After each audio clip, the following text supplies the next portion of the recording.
Euh, donc, pour entrer un petit peu dans le cœur du sujet, euh, EDB Postgre AI, en français IA, intelligence artificielle, en fait intègre non seulement le moteur de base de données, mais un moteur d'intelligence artificielle.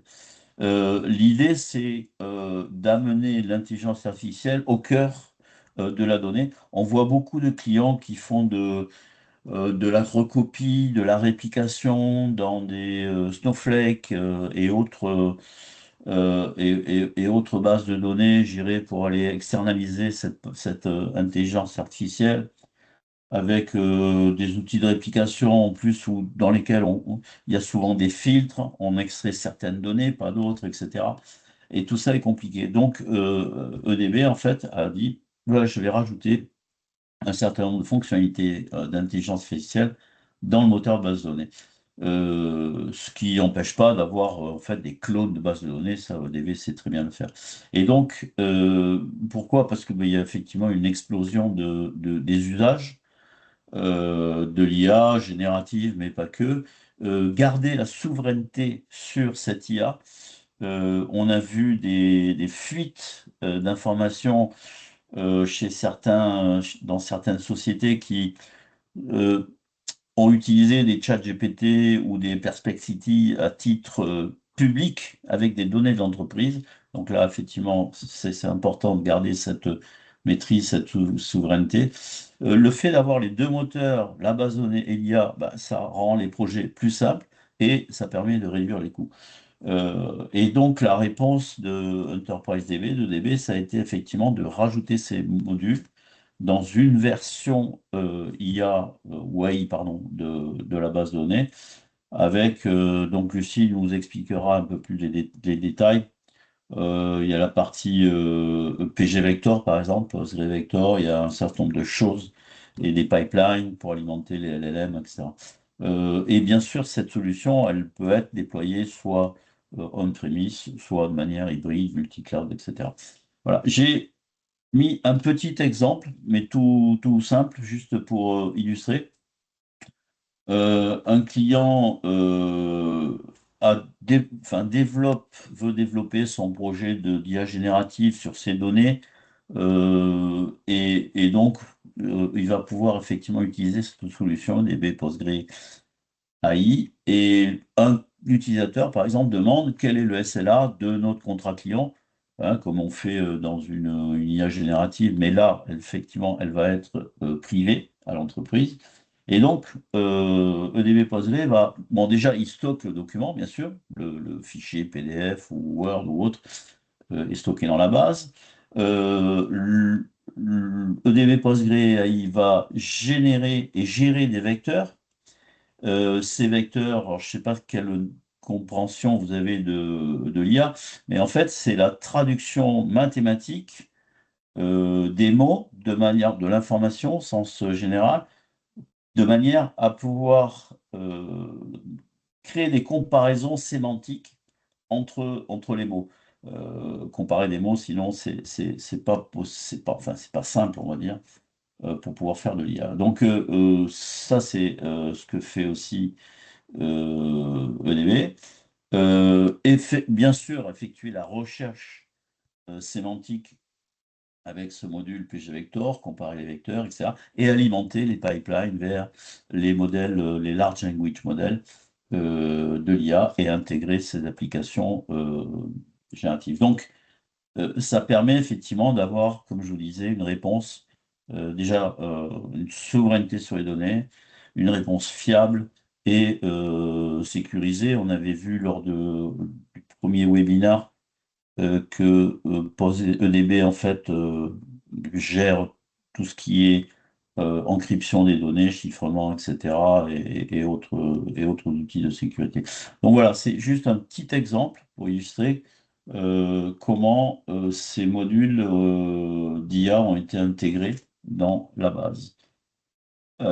Eric, je te... Oui, je te remercie François. Bah, alors, je ne vais pas dire grand-chose parce que je pense que tu as déjà dit beaucoup de choses sur ce que fait EDB. C'est très bien, je te remercie. Ça montre qu'on est partenaire et que ça fonctionne bien. Effectivement, comme François vous l'a dit, alors, vous connaissez EDB maintenant parce que vous avez déjà assisté au premier webinar. On est les principaux contributeurs à Postgre sur la communauté open source. On a créé certains projets comme CNPG, comme Barman. Et effectivement, depuis maintenant quelques temps, on a aussi une plateforme IA souveraine basée sur EDB Postgre qui vous permet, comme l'a dit François, de ne pas aller dupliquer vos données ailleurs, de garder vos données sur une seule plateforme qui a toutes les caractéristiques, on va dire, enterprise en termes de gestion de sécurité,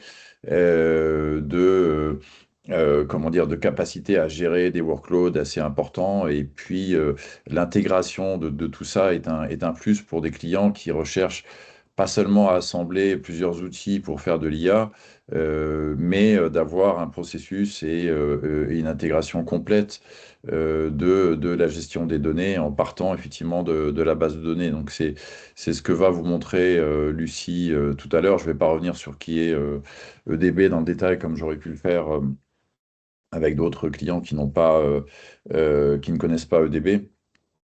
Voilà, donc je vais laisser Lucie parler tout de suite et aller dans le vif du sujet. Je pense que c'est le mieux qu'il y a à faire ici. Et encore une fois, n'hésitez pas à poser des questions quand vous en avez. Ok, merci. Donc, merci Eric. Donc, je vais prendre la main sur le vif du sujet. Donc, quand on parle d'intelligence artificielle, je sais que tout le monde en parlait, mais le but d'aujourd'hui n'est pas forcément de juste parler de l'IA pour la l'IA. L'objectif, c'est de pouvoir utiliser l'IA pour générer de la valeur au métier. Donc, si on regarde sur les différents domaines comme supply chain, ce qu'on veut avec l'IA, c'est pouvoir gagner en efficacité. Donc, un des objectifs peut être prédire les perturbations et d'optimiser les niveaux de stock en temps réel. Donc, on ne parle pas simplement des chatbots tout simples que vous allez communiquer avec des API publics. Donc, concrètement, ce qu'on peut imaginer, c'est on peut avoir un composant bloqué dans un supply chain à la douane ou chez un fournisseur. Au lieu d'attendre l'alerte rupture, on peut avoir un agent d'IA, utilise des workflows orientés pour pouvoir lancer automatiquement une commande de réapprovisionnement ailleurs et recalculer le trajet logistique pour donc éviter ce blocage de composants.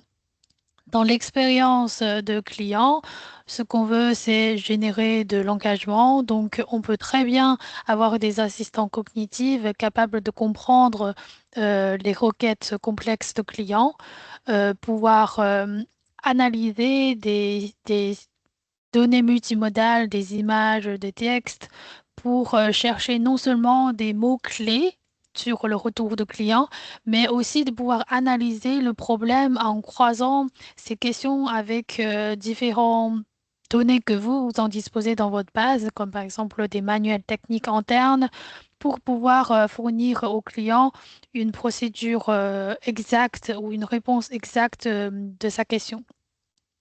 De même, sur l'innovation de produits, on peut avoir plusieurs rapports d'expérience, des données de dev ou de la recherche non structurée.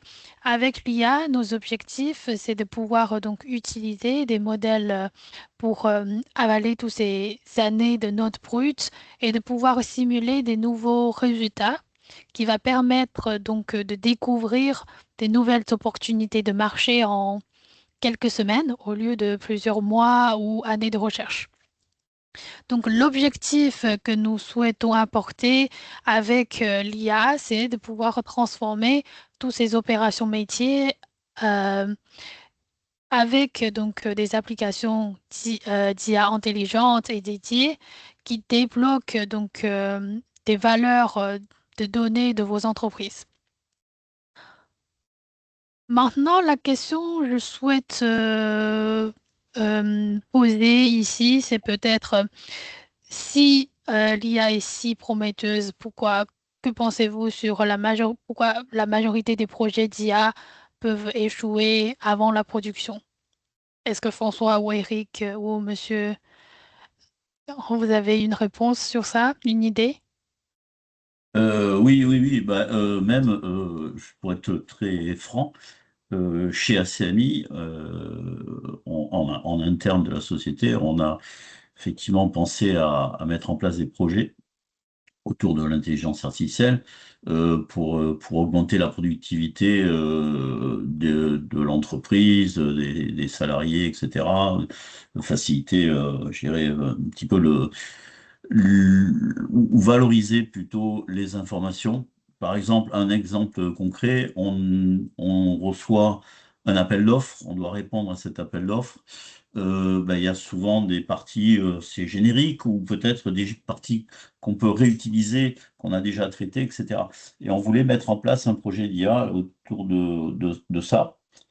Ben, on s'est quand même, on s'est un peu cassé les dents à plusieurs reprises avant de pouvoir trouver, je dirais, non seulement les outils, mais qui correspondaient à ce qu'on voulait faire et à les mettre en place. Donc, bon, on y est arrivé, mais on a quand même passé du temps et on a, je dirais, ça n'a pas été, je dirais, les premiers outils ou les premières tentatives qui ont été euh,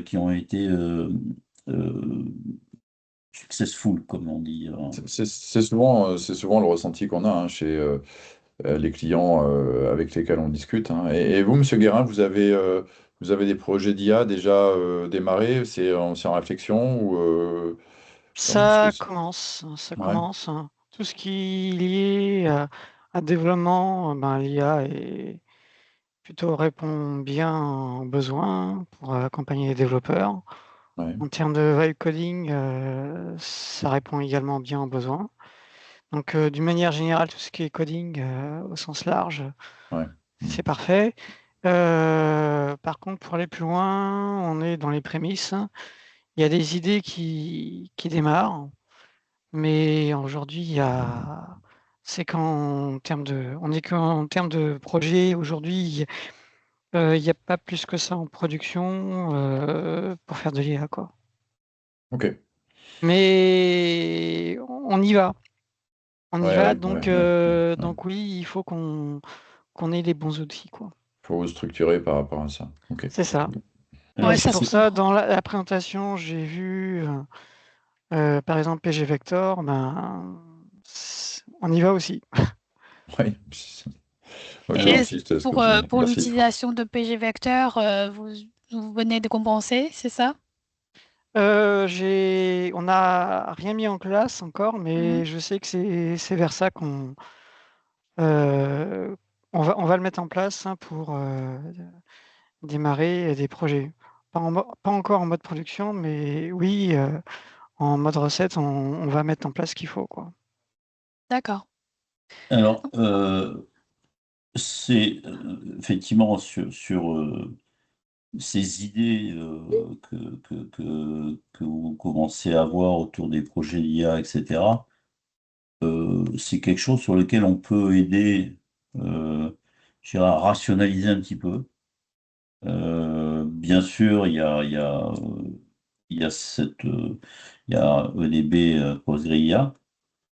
Euh, et c'est peut-être un peu prématuré, mais j'allais vous proposer d'éventuellement organiser une réunion chez vous, si vous voulez, ou ailleurs. Bon, aujourd'hui, il y a ce webinaire et effectivement, peut, avoir une discussion interactive, mais si vraiment vous le souhaitez, on peut organiser une réunion, venir vous rencontrer et répondre peut-être de manière plus précise sur certains points ou en fonction des projets que vous avez, savoir comment on pourrait vous aider à les mettre en place, quoi. Personnellement, moi, je suis convaincu par Postgre, mais je veux pas être le seul, quoi. C'est ça le sujet. Ouais, Donc, c'est c'est c'est au-dessus ce qu'on qu'il faut voit que j'arrive à souvent. Ouais. convaincre, hein. Ouais, ouais, ouais. Ok. Euh, On Ouais. Revenons-nous sur le ouais, sujet du webinaire d'abord, ouais. comme je vois qu'il nous reste juste une demi-heure. Ouais. Ouais. Donc, on voit souvent chez les organisations, on peut aller très vite sur les web coding, mais une fois, si on veut implémenter, comme M. Guérin disait, on veut implémenter des projets d'IA on-prem, ça peut être plus complexe. Pourquoi? Parce que ce que l'intelligence artificielle est en train de faire, c'est de mimer la structure biologique de l'humain. Donc, on va voir, on aurait le cerveau pour le moteur de traitement qui est responsable des décisions, de la génération d'idées. On a la conscience pour le chef d'orchestre qui définit donc les objectifs à atteindre et aussi assurer la coordination des actions pour y parvenir. Et le plus important, la fondation, qui est la mémoire, qui stocke le savoir fourni et le contexte nécessaire et revient sur les expériences passées. L'intelligence artificielle, on a aussi ses composants. On a les modèles LLM, donc les Large Language Models, qui est notre moteur de traitement. Et le AI, base de connaissances vectorielles, il joue le rôle de la mémoire. Pour qu'un humain agisse intelligemment, il doit percevoir, se souvenir, utiliser ses mémoires pour pouvoir interagir de manière intelligente. Donc, ça c'est pareil pour l'IA. Les LLM, ils jouent le rôle du cerveau. Aujourd'hui, le principal cause d'échec, c'est que la mémoire, elle est déconnectée du cerveau. Donc, d'un côté, on a les large language models qui raisonnent et qui créent des concepts. Et de l'autre côté, on a la mémoire, donc tous vos données d'expérience privées dans vos bases de données relationnelles ou des données non structurées, des documents qui est un peu dispersé dans vos différents endroits. Il y a ces contextes propriétaires, ces expériences uniques qui sont séparées des modèles LLM qui peuvent se trouver sur des clouds via des appels API publics que vous allez utiliser, soit sur on-prem, mais cette fois-ci, vous avez un peu plus du mal à pouvoir l'implémenter. Donc aujourd'hui, on a ces deux mondes séparés. Et pour tenter de les relier, les entreprises, ils peuvent tomber dans ce qu'on appelle l'intégration REL, que vous retrouvez avec une architecture complexe. Il faut gérer des bases vectorielles séparées de vos bases relationnelles. Il faut gérer des scripts ETL pour pouvoir synchroniser des données entre les données de source et les données vectorielles pour ensuite alimenter votre application. Il faut aussi gérer, si vous utilisez des modèles API Gateway, il faut pouvoir gérer ça de manière intelligente et sécurisée. Donc la conséquence, premièrement, c'est que vous avez des outils fragmentés, dispersés, et plus vous en avez des outils, plus ça va créer des failles de sécurité. Et plus vous avez des outils, ça va aussi apporter plus de complexité sur la synchronisation des données. Comment garder vos données de sources relationnelles et vos données vectorielles synchronisées, c'est devenu un défi permanent. Et un autre piège, ça peut être lié à la latence. Comme vous devez déplacer constamment les données entre le stockage et l'inférence, ça peut détruire ou impacter votre performance. Et face à ce constat, la vision du DB, c'est simple. C'est juste, au lieu de déplacer vos données vers l'IA, on va amener l'IA là où sont vos données. Donc, ce que je vous présente sur le slide ici, c'est ce qu'on appelle EDB Postgres AI Platform. C'est une plateforme uniformisée pour pouvoir gérer des workloads analytiques, transactionnels, mais aussi des workloads agentiques. Donc, vous pouvez requêter des données sur Postgres, mais pas que. Vous pouvez aussi utiliser cette plateforme pour requêter les documents sur vos objets de stockage ou aussi des données en parquet comme Delta Table ou Iceberg sur votre objet de stockage pour utiliser Postgres comme une engine d'analytique plutôt en intégrant la capacité de Lakehouse dans Postgres pour pouvoir bénéficier de la capacité analytique et aussi faire vivre donc vos events de streaming directement avec vos données pour l'application. Donc avec cette plateforme, vous serez capable de transformer vos données propriétaires brutes en actives IA directement prêts pour la production. Et tout ça, on va vous garantissant la gouvernance de données, qui est un point très important pour les projets d'IA, de la sécurité, mais aussi de l'observabilité sur le développement de projets et de bases de données. Je comprends pas en quoi ça améliore la sécurité.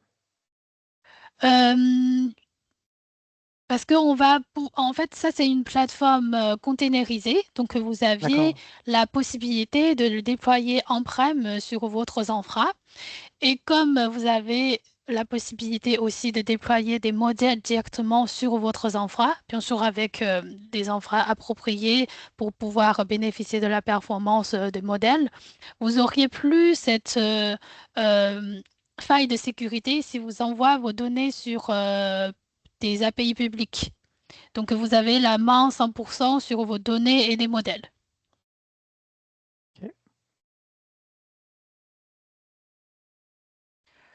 Donc, ce que nous souhaitons vous offrir comme l'avantage avec cette offre d'IA Factory avec EDB Postgres AI, c'est que on va vous permettre d'éliminer de la complexité d'intégration des différents outils comme de bases de données vectorielles séparées, des modèles qui sont sur des appels API publics, des données qui sont un peu dispersées partout dans différents entrepôts de données.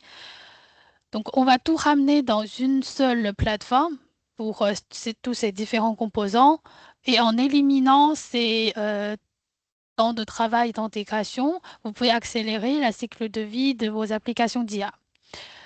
Un autre point important, donc je l'ai déjà mentionné, c'est la souveraineté et sécurité. Donc, avec l'IA souveraine, vous déployez des LLM privés et sécurisés exactement là où résident vos données. Donc, vous conservez 100% du contrôle sur votre gouvernance et votre propriété intellectuelle. Et vos données sensibles, ils vont aussi rester dans votre environnement de confiance Postgres. D'autres points, c'est on va vous permettre d'avoir les outils que tous vos équipes peut avoir la capacité de construire sans friction et sans être bloqué par la pénurie des talents spécialisés en IA avec des outils low-code que je vais vous présenter par la suite.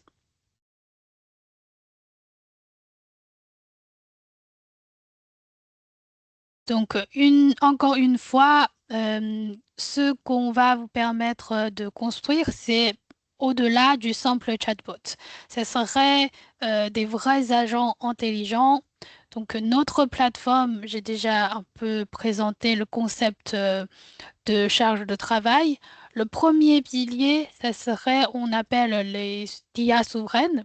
Donc, l'enjeu ici, c'est la conformité de vos données. En exemple concret, ça peut être un chatbot, mais sécurisé, qui va analyser les données confidentielles de vos organisations en local pour que vous gardez 100% du contrôle sur votre propriété intellectuelle sans rien envoyer à l'extérieur. Donc, si c'est pour l'utilisation interne, vos employés ils peuvent demander des questions sur vos documents privés, pour avoir des questions.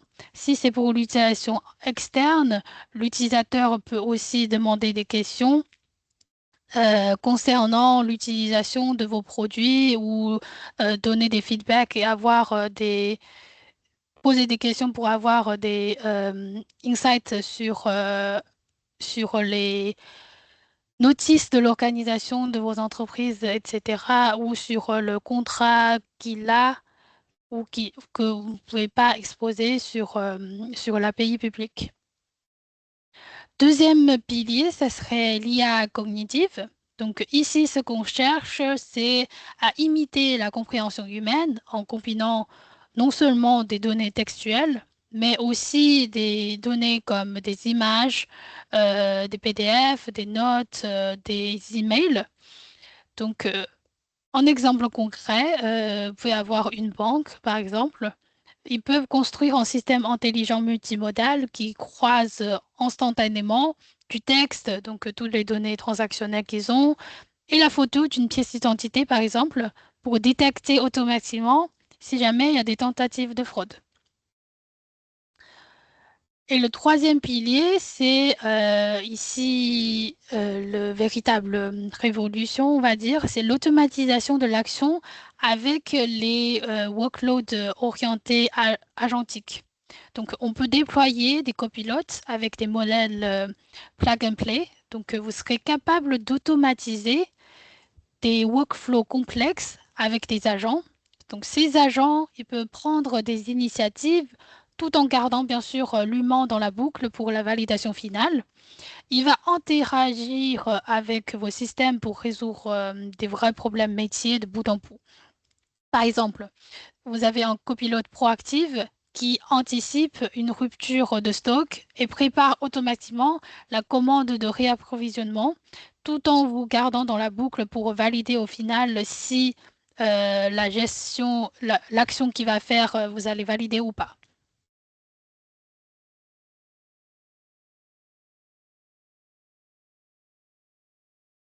Et là, la question, c'est que ça peut être parlant, ces use cases pour vous, mais comment on construit ces systèmes capables de détecter des fraudes ou passer des commandes tout seul?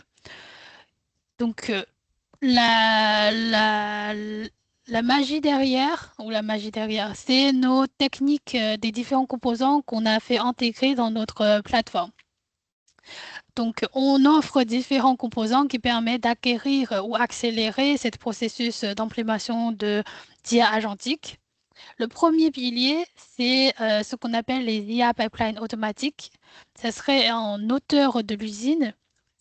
On aurait un processus en continu qui prépare vos données, qui génère des embeddings, des données vectorielles et crée votre base de connaissances de façon 100% automatisée au fur et à mesure que vos données évoluent. Donc, ce qu'il va faire, c'est il récupère les données, que ce soit sur votre table Postgres existant ou sur des objets stockage. Vous pouvez avoir des PDF, des images, des textes. Il va pré-traiter ces données à l'aide des fonctionnalités d'entreprise comme le découpage en morceaux des textes, l'OCR, la traduction, la synthèse. Il va automatiser donc tous ces processus.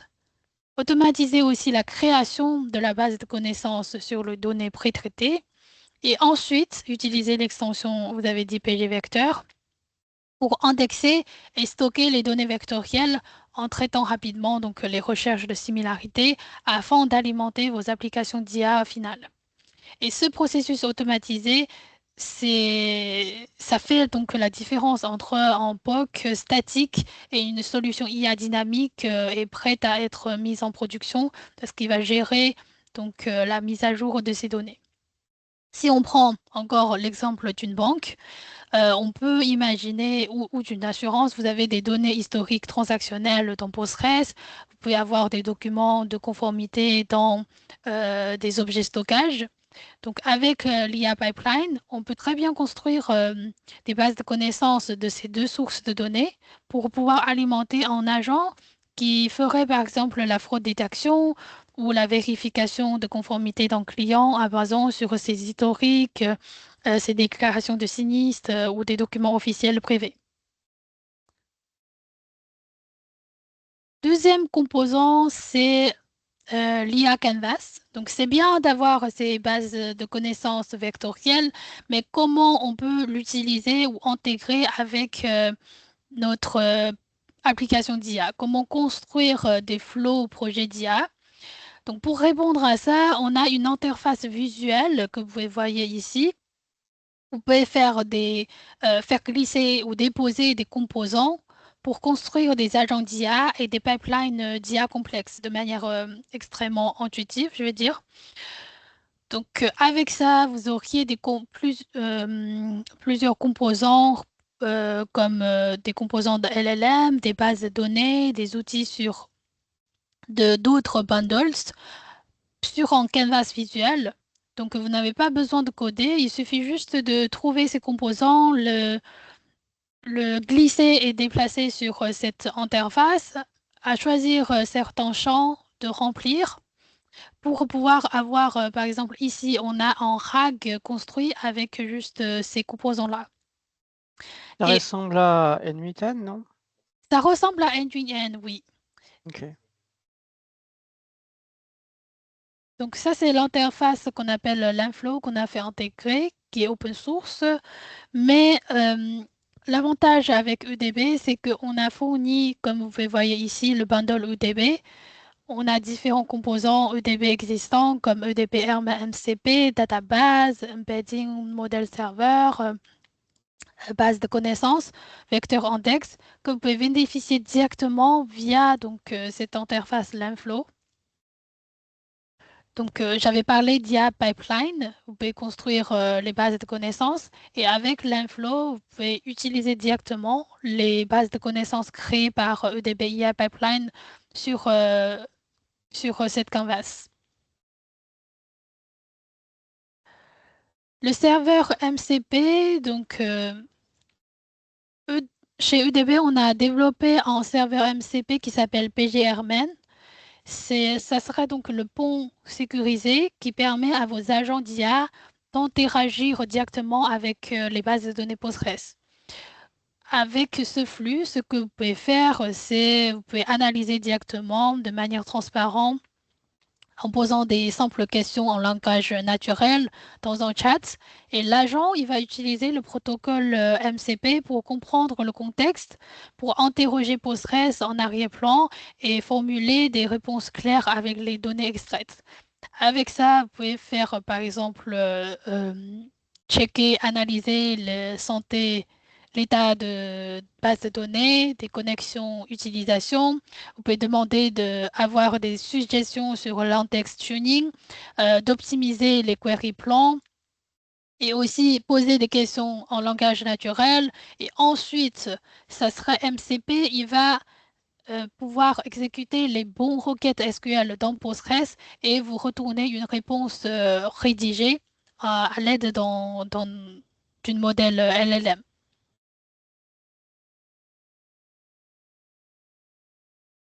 L'autre composant qui est aussi important pour l'IA en souveraine, c'est qu'on appelle souveraine modèle serveur. Donc ça, c'est le composant qui vous offre la capacité pour déployer et j'ai fait votre propre modèle d'IA souverain sur votre infra. J'avais demandé aussi si vous venez de commencer à utiliser PG Vector parce que on peut avoir des clients qui ne sont plus satisfaits avec la performance de PG Vector. Ils veulent plus de rapidité sur les requêtes, sur l'index, sur l'insection et ils veulent stocker plus volumétrie de données vectorielles. Avec ça, on a aussi l'option qu'on appelle Vector Core qui offre des performances boostées comparées à PG Vector.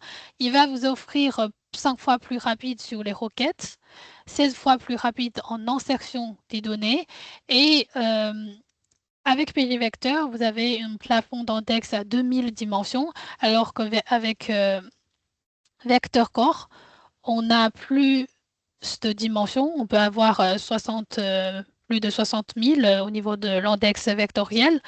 Et un avantage avec Vector Core, c'est que les syntaxes, c'est compatible avec PG Vector. Donc, si vous utilisez déjà PG Vector et vous souhaitez passer à Vector Core pour avoir une performance boostée, il suffit juste de changer l'extension. Au niveau de syntaxe SQL que vous faites déjà avec PG Vector, il n'y a rien à changer.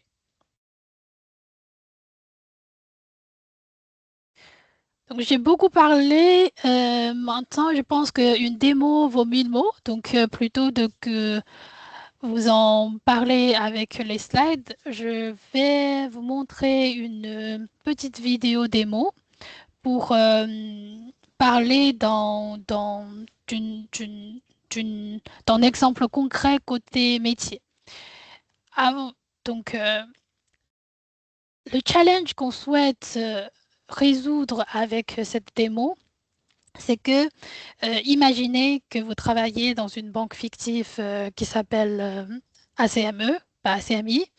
Vous avez des milliers de feedback clients dans votre base de données Postgres. Et de l'autre côté, vous avez des documents produits dispersés un peu partout. Et en tant que responsable métier, vous demandez quelle fonctionnalité dois-je construire en priorité pour mes clients. Normalement, donc ça peut prendre des semaines d'analyse et pour pouvoir analyser, avoir des feedbacks de clients en analysant le marché pour savoir le business impact. La solution qu'on propose ici, c'est on peut construire une application propulsée par EDB et iFactory où nous avons déployé une architecture multi-agent pour régler donc ce problème en 3 étapes. Donc, je lance la vidéo. La première étape, je vais d'abord demander à mon application que disent les clients sur l'épargne automatique. Donc, il va faire de la recherche, il appelle mon agent pour extraire les données. Vous voyez, il a déjà rédigé une réponse. Si on regarde la réponse, l'agent, il ne fait pas juste une simple recherche. Je fais une pause sur la vidéo. Il croise en fait les feedbacks et le produit catalogue. Ici, il a dit que accurate information about ACME produit et customer feedback.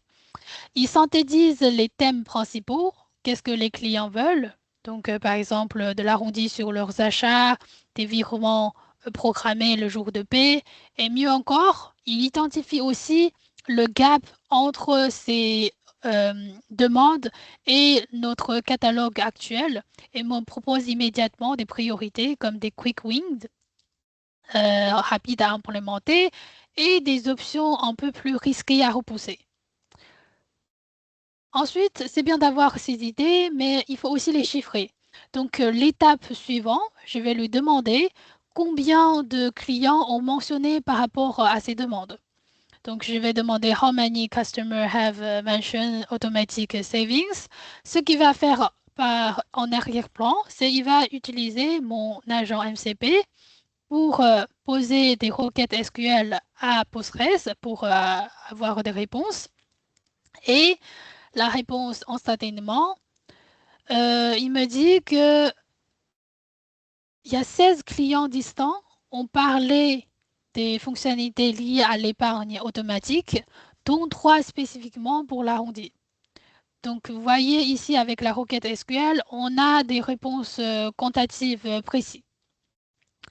L'étape suivante, ce que je vais faire, c'est je vais demander l'impact de business. On passe à la stratégie. Donc, je lui demande quel est l'impact business en fonction de feedback de clients. Il m'a aussi rédigé un rapport, c'est comme les chatbots. Donc, mais ce qu'il a fait, c'est qu'il a basé sur toutes les données qu'on a dans notre propre base de connaissances. Donc, avec cette analyse, il m'explique qu'il faut, pour faire ces arrondis, faire ces arrondis, ça va augmenter la liquidité, ça peut booster la retention client sur l'application, ça peut aussi créer des opportunités de cross-sell. Et l'agent me recommande officiellement de prioriser en MVP sur les arrondis. Et là, ce qu'on va voir tout de suite, c'est que ce qu'il me propose, c'est... Je passe un peu... de pouvoir créer un ticket de feature request directement. Et vous voyez qu'il m'a déjà rempli le titre de feature, le produit, ça concerne la priorité, la catégorie, Customer Impact et une description détaillée sur qu'est-ce qui est besoin, le key requirement, l'impact expecté. Ce que je veux faire, c'est juste, je vais checker les champs qu'il a remplis, si besoin de faire des modifications. Vous voyez, il y a toujours cette intervention de l'humain dans la validation de processus. Donc, on va assurer que l'IA ou l'agent, il ne va pas faire de bêtises sur notre environnement. Et une fois que je valide, je peux cliquer donc, sur Create a Ticket, qui a créé un ticket qui s'appelle Add Automatic Saving Suite sur les features spécialisées sur mon portail de features. Donc, si je vais dans mon portail, je peux voir que le nouvel ticket est déjà créé avec le bon titre, la bonne description et le produit catégorie priorité associé.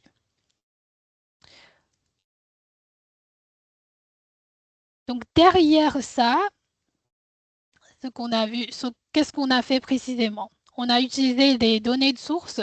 On a un Customer Feedback CSV qu'on a fait injecter dans PostgreSQL.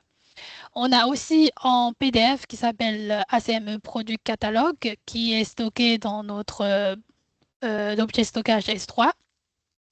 Le point clé ici, c'est qu'on a utilisé EDP AI Pipeline qui automatise le mettre à jour de ces données de source.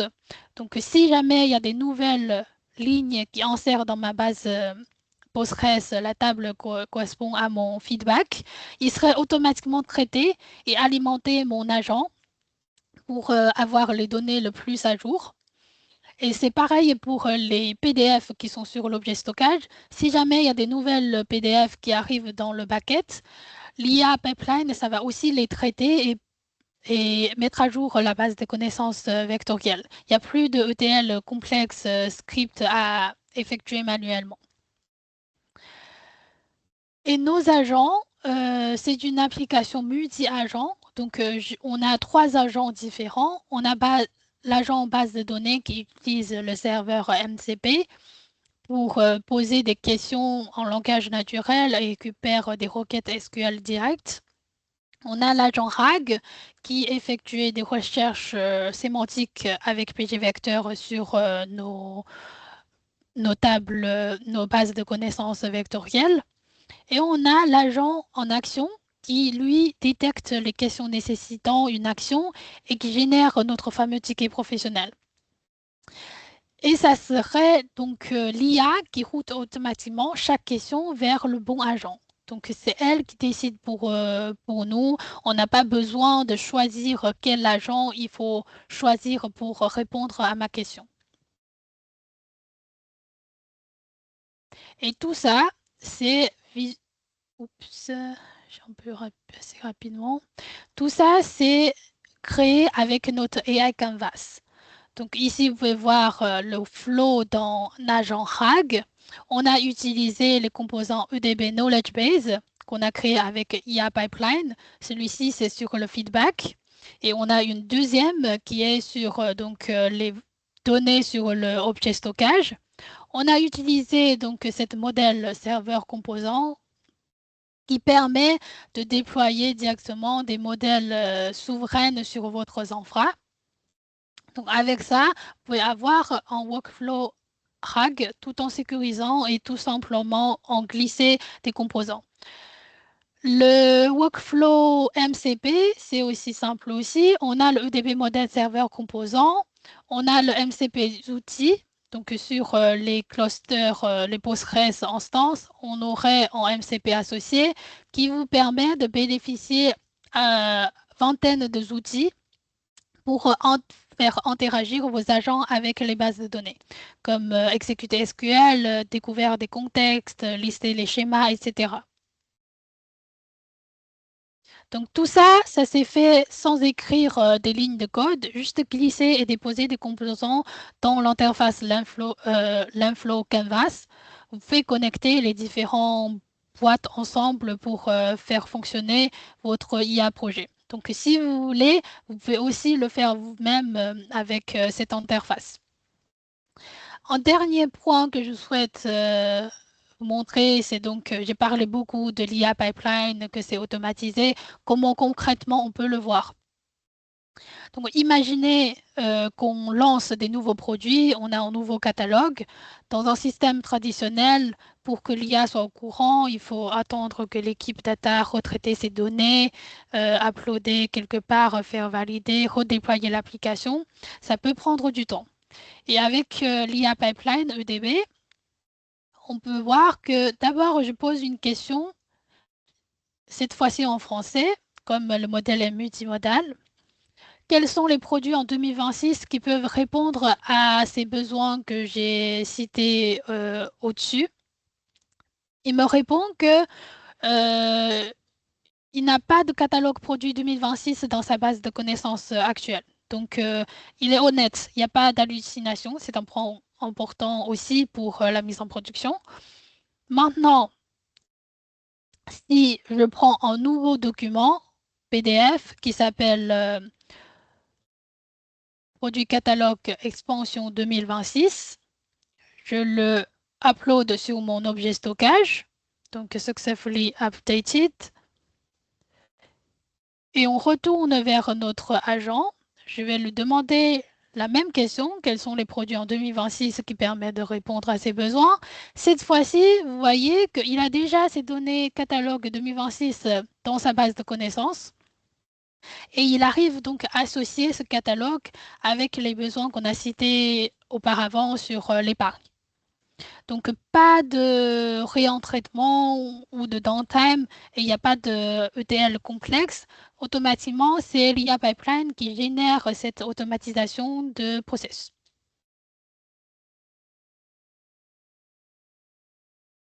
Est-ce que vous auriez des questions sur la démo, sur le concept, les outils?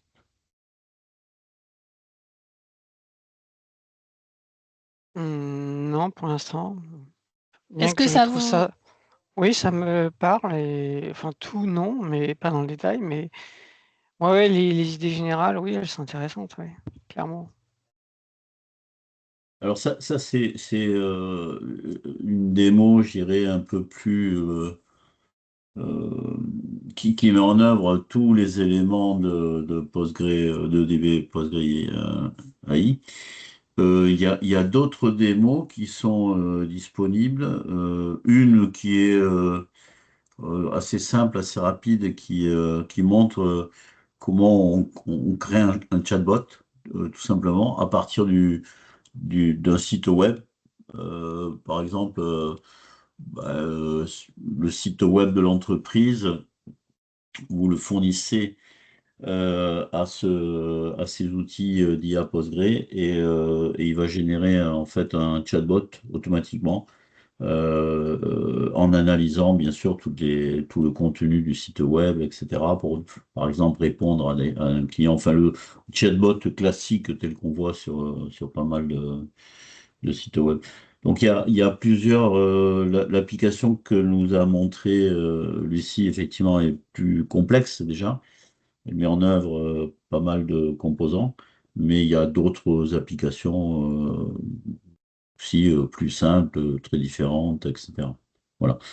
Donc ça, je dirais, c'est difficile de couvrir tous les cas d'usage, hein, bien sûr, hein, sur une démo aujourd'hui, mais vous voyez que c'est assez vaste, en fait.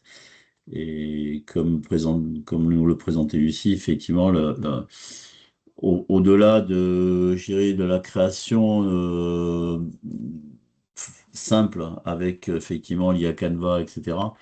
Il y a le fait que les données sont intégrées effectivement au fil de l'eau, comme tu viens de nous le montrer, Lucie, là, avec ce catalogue là 2026.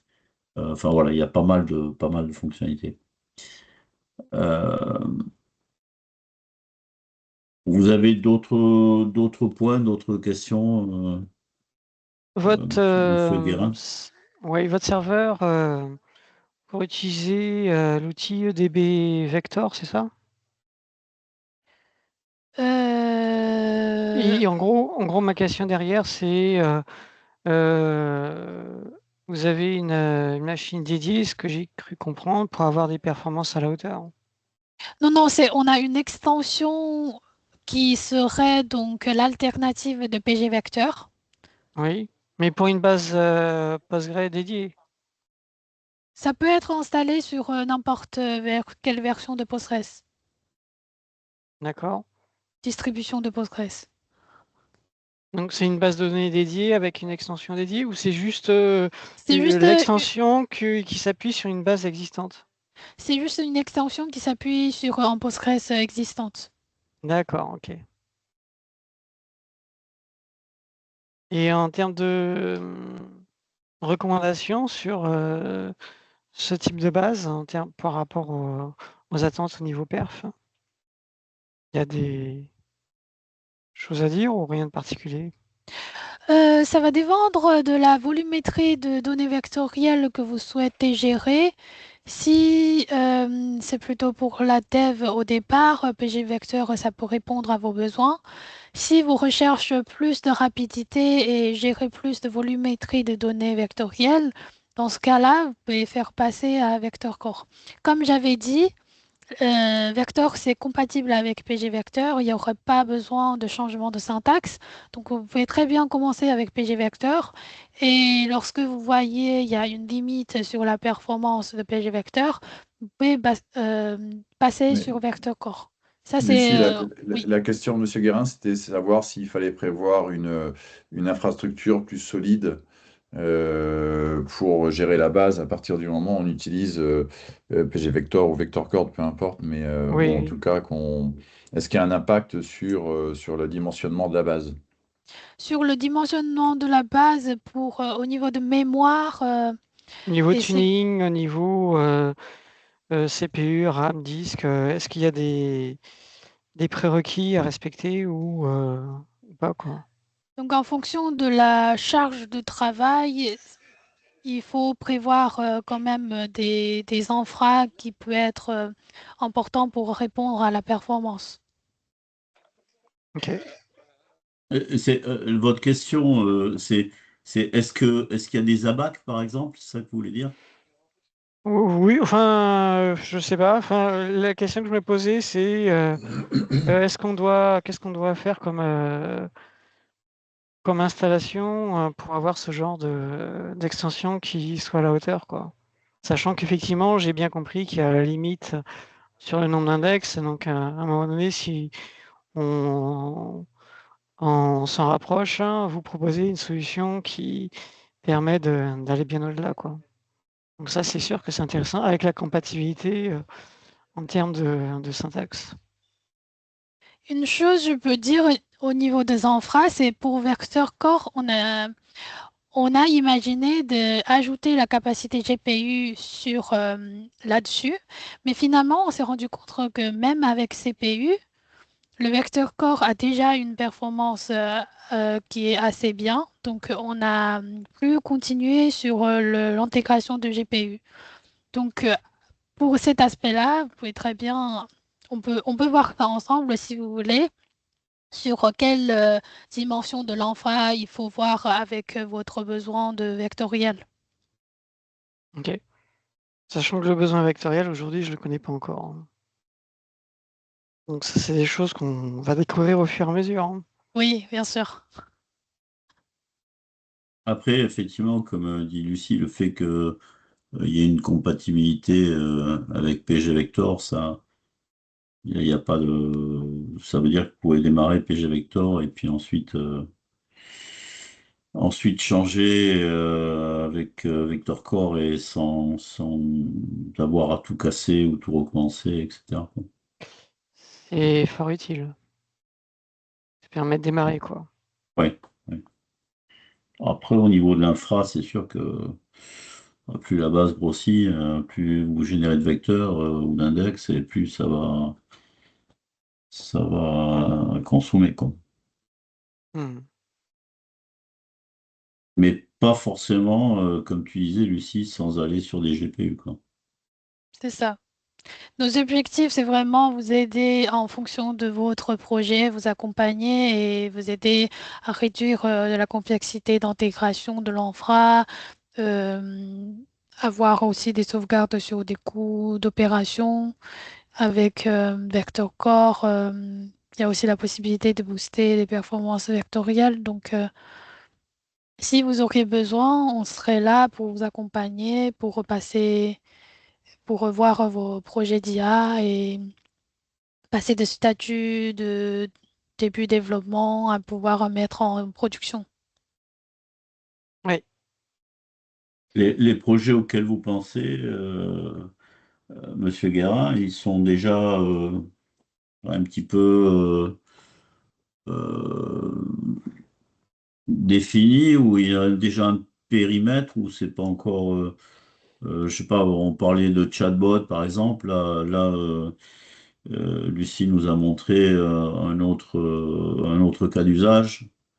Vous avez déjà. Personnellement, je suis pas au courant de tout, donc je vais plutôt me renseigner et puis peut-être initier un atelier avec vous, mais avec les personnes qui sont plus dans la partie IA, quoi. D'accord. Donc Ok. effectivement, je vais leur en parler de toutes ces possibilités, quoi. Parce que ça donne Ok. des ouvertures qui peuvent euh, qui peuvent nous permettre d'aller plus loin que ce qu'on avait pensé initialement, quoi. Ouais. Bah, le gros intérêt de cette solution, c'est l'intégration. En fait, c'est que vous n'allez pas, en fait, l'intégration, la simplicité de mise en œuvre. Lucie, effectivement, parlait de le spaghetti, je sais plus quoi, là, Ouais, le où schéma effectivement d'architecture. il faut faire de l'ETL, etc. Et alors que là, effectivement, ça permet d'avoir quelque chose de plus simple, mettre en œuvre, moins de, moins de choses compliquées, plus d'intégration, etc. Donc ça, c'est vrai que c'est un avantage indéniable. Ouais.